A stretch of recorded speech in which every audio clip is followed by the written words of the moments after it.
Congratulations, you are now officially the mayor of JA BizTown. Let's give her a big round of applause. This is the opportunity for a young person to truly understand, through doing, what it means to live the life of an adult. I'm gonna spend my money wisely. A terrible crime has been committed, and it's up to us. It's always fun, and it's what I look most forward to in this class. History is just like really interesting when you don't know what it is until you find out. Learn more, go for it. Take a look at your prompt. In my 15 years of teaching, I've never come across a student with a boring story. Every student has some sort of story, and those stories need to be shared and told. The part of today was you to kind of separate yourself from the chaos of the world. You look lost. I don't think so. This is all about using theater and dance, music and art, so we can put on a play about a boy and he's trying to go on a journey and find his way. Hello, and welcome to Classroom Close-Up New Jersey. I'm your host, Sean Spiller. And this week, our focus is on the journey of discovery. Maybe you've heard the saying, if you don't get lost, there's a chance you may never be found.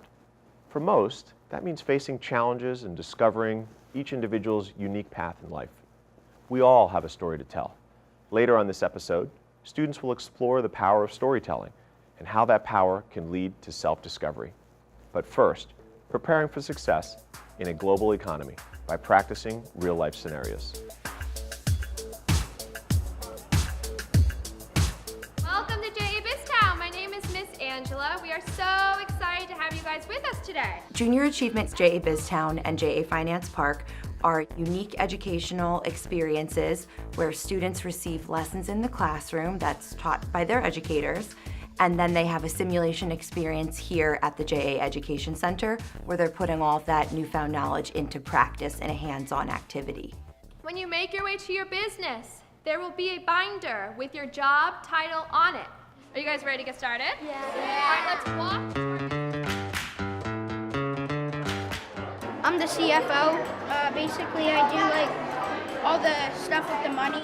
JA BizTown is our program for 5th and 6th grade students, and it focuses on aspects around community and the economy, financial literacy.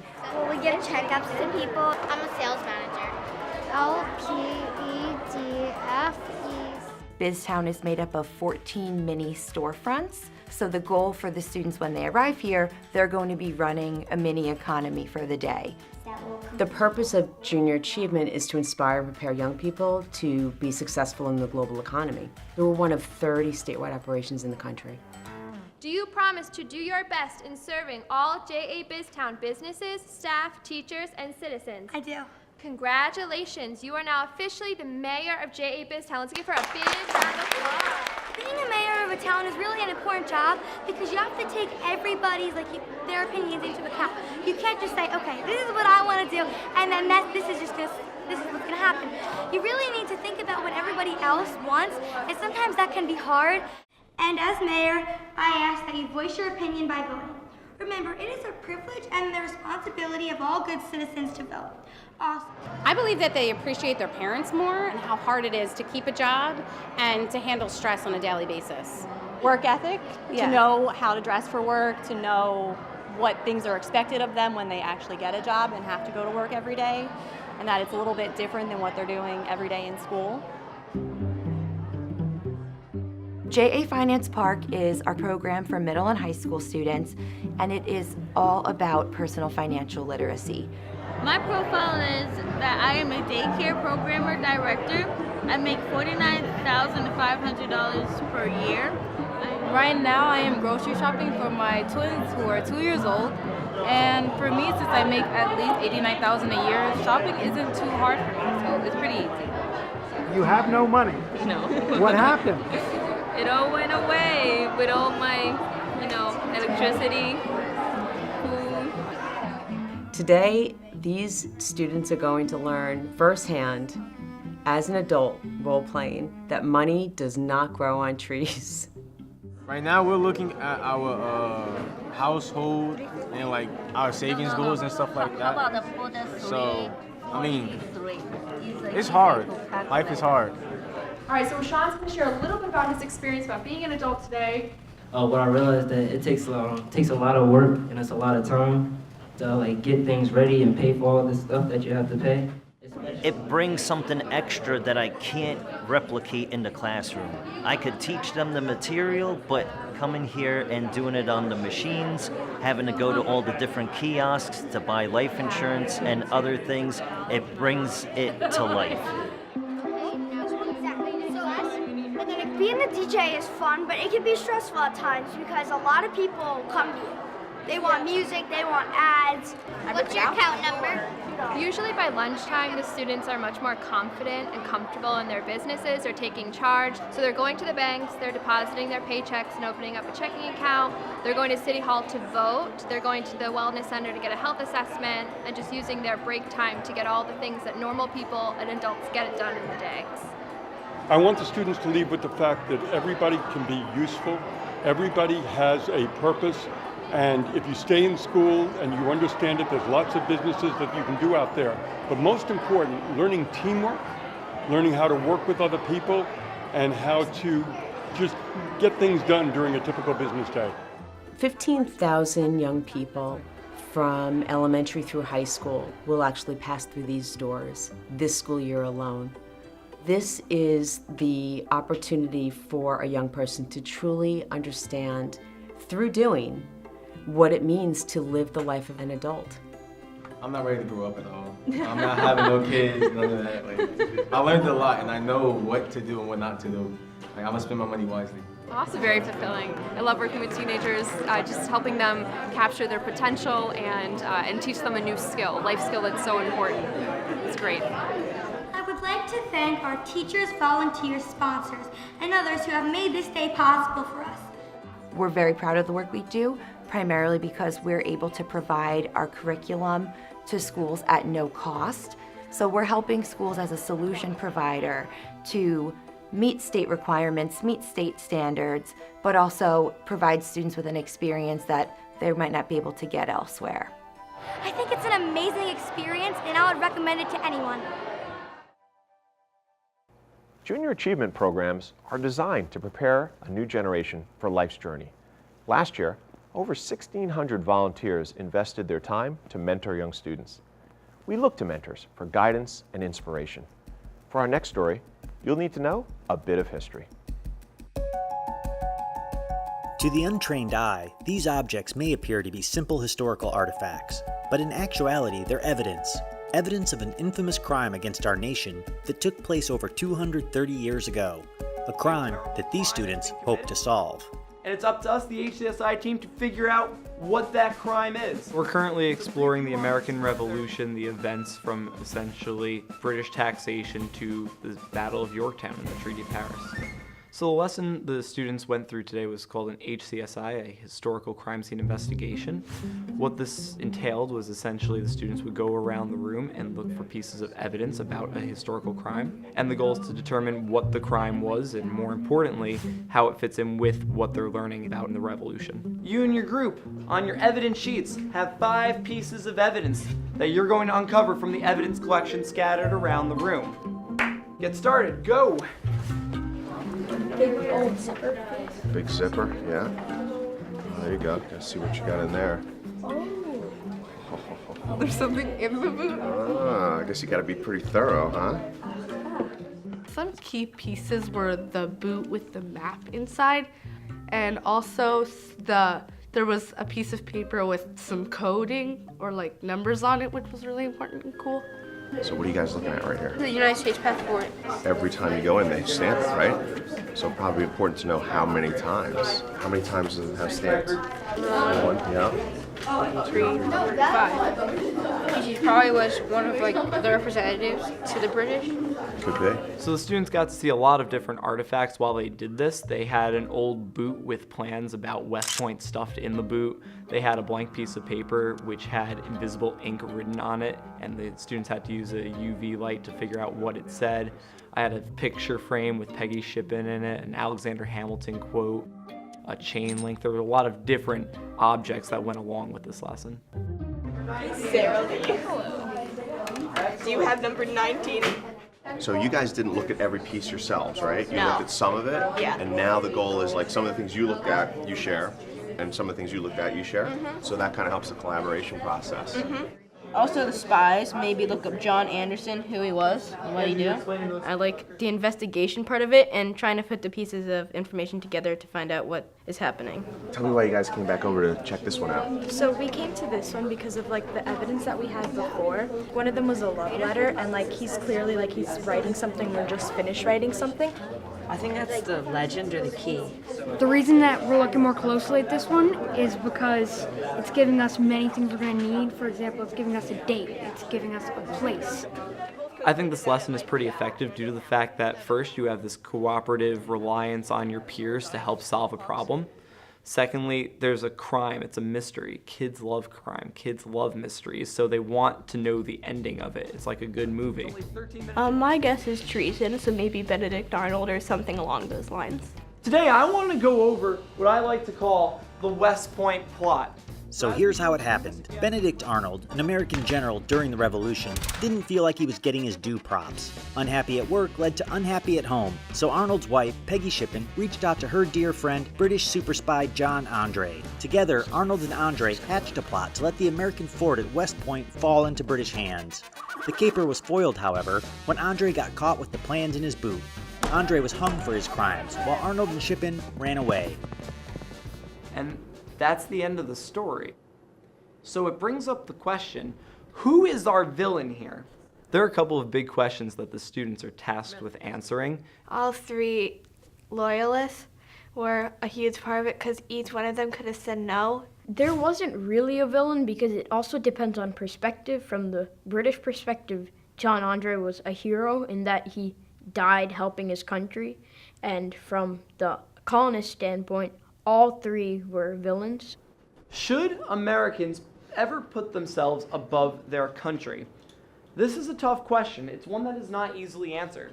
It's really great because there is no clear-cut answer here, so I get a variety of responses. Some students think we have to stand firm with America and we have to be Americans and that before anything else. And we have other students who say, well, family is more important, and if our country's getting in the way of our family, then we have to choose sides. Come on in, girls.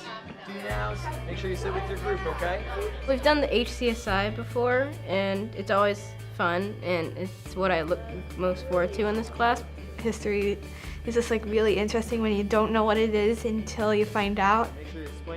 I spent a lot of time gathering the artifacts for this. I went to a lot of different stores. I even drove up to West Point and Tarrytown and Tappan, New York to film on site where these things happen to introduce the activity to the kids. So it took me a long time to do.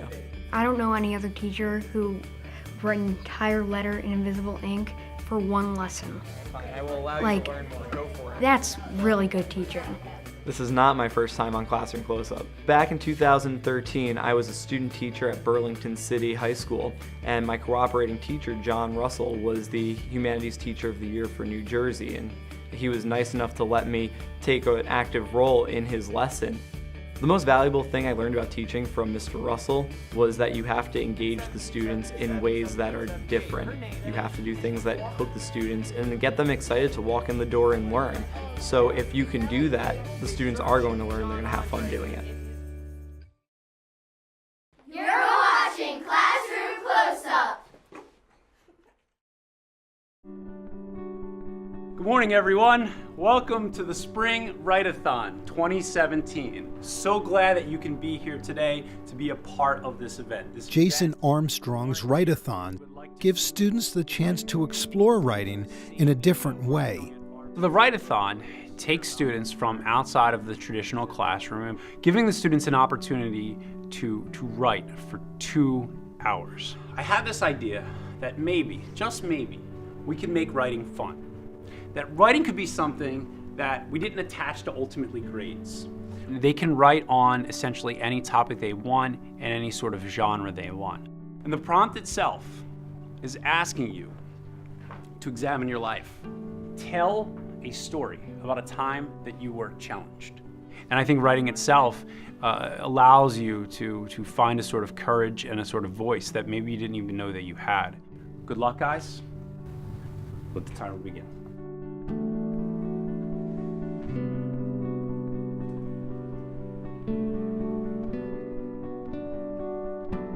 as the write-a-thon has progressed, word has spread.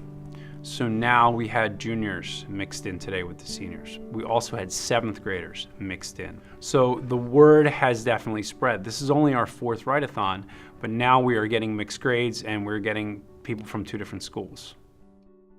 This year's event pays tribute to Dr. Steve Mayer, the Robbinsville superintendent who died in 2016. Dr. Mayer and I always had a very, very good relationship. And when I brought up this idea of the write-a-thon and using the write-a-thon as a way to inspire kids to write, he was behind it 100%. So it was only fitting that at the very first write-a-thon he was here and he wrote alongside of the kids. The first write-a-thon was a success, but it helped more than just the students.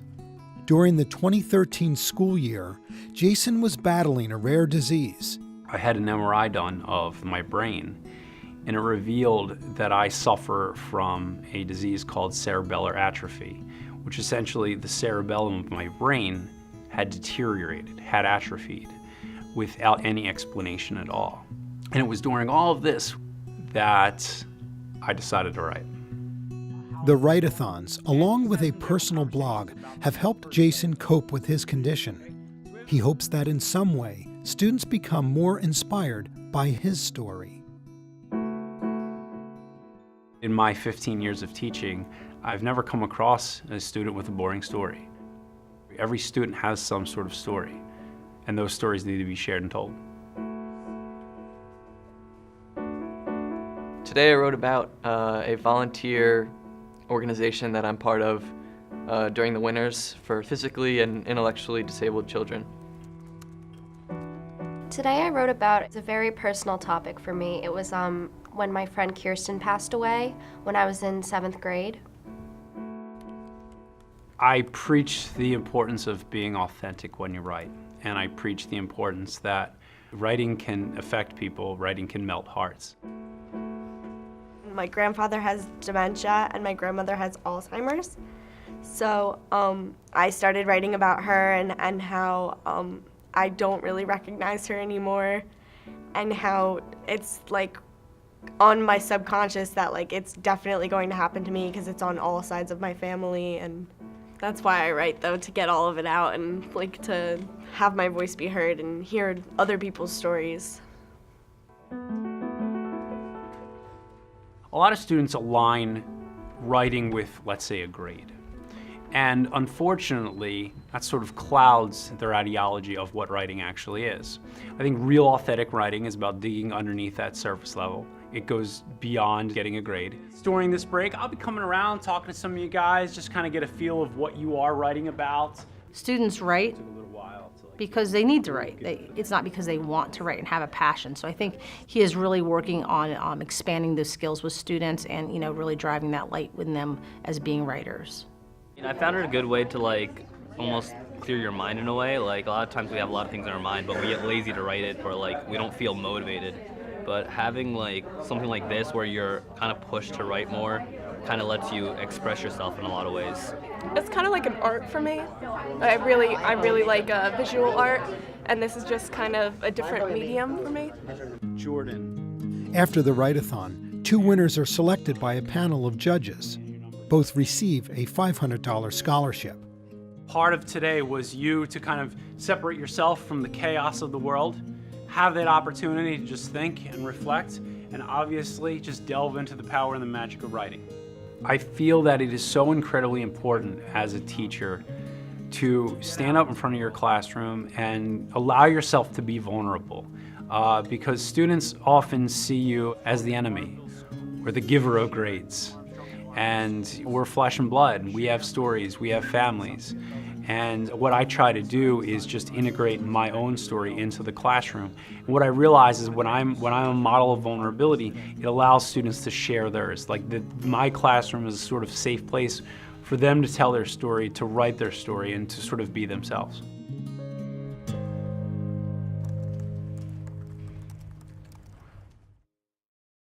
You're watching Classroom Close-Up. You must start your journey, said the cat.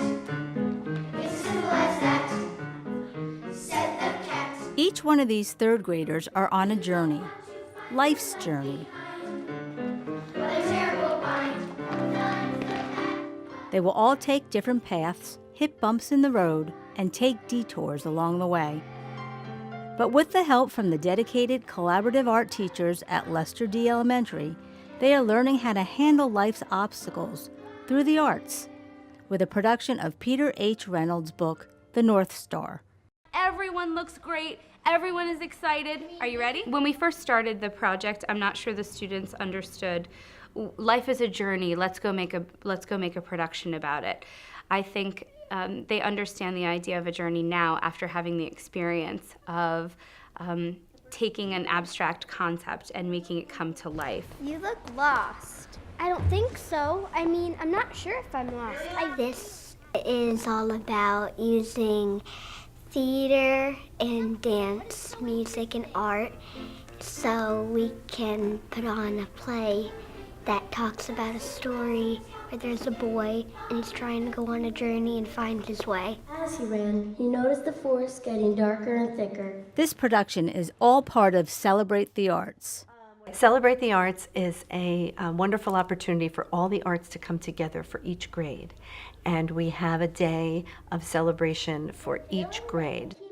And we all work together and perform for the parents. We'll see if there's anybody else. Maybe it could be a threesome with a tree. I'll have some scenes or a musical theater piece, and the dancers will dance, and the musicians will play or sing, and the artwork is displayed.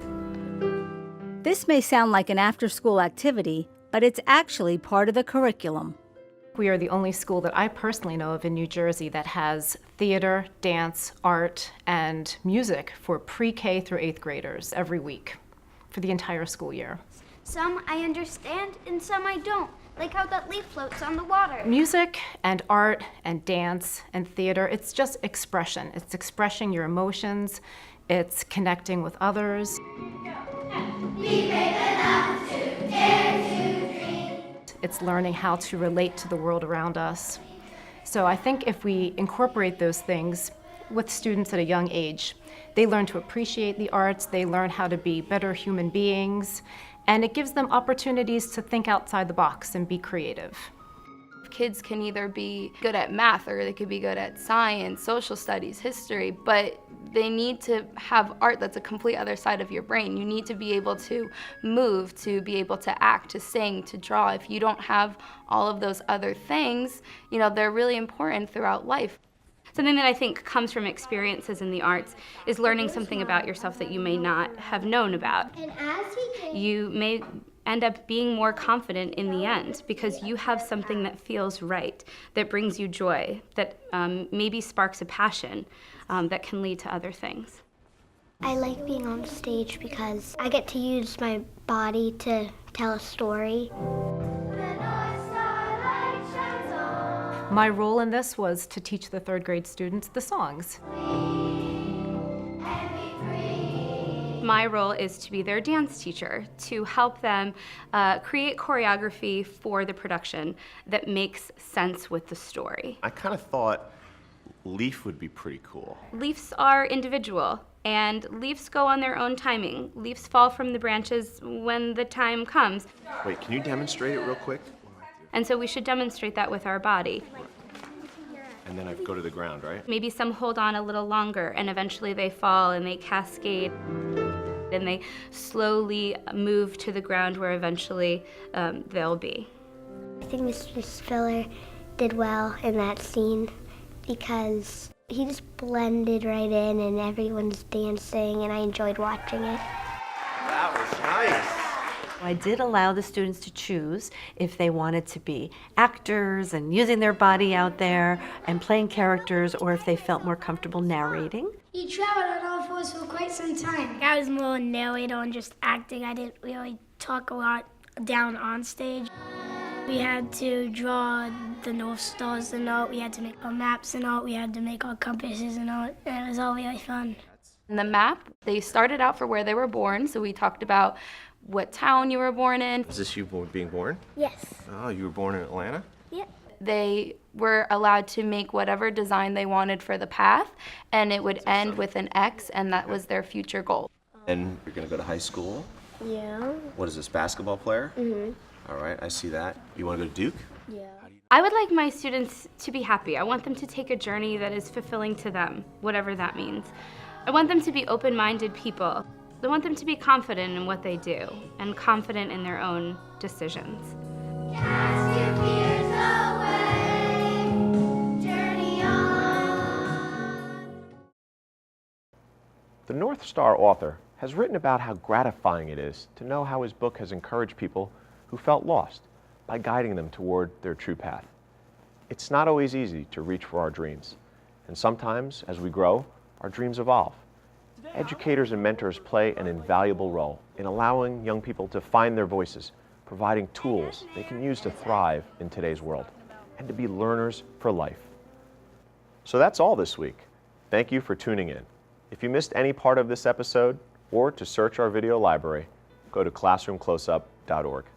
Next time, we'll meet a graduate of a New Jersey high school who's being honored for his place in civil rights history. Until then, for Classroom Close-Up New Jersey, I'm Sean Spiller. See you soon.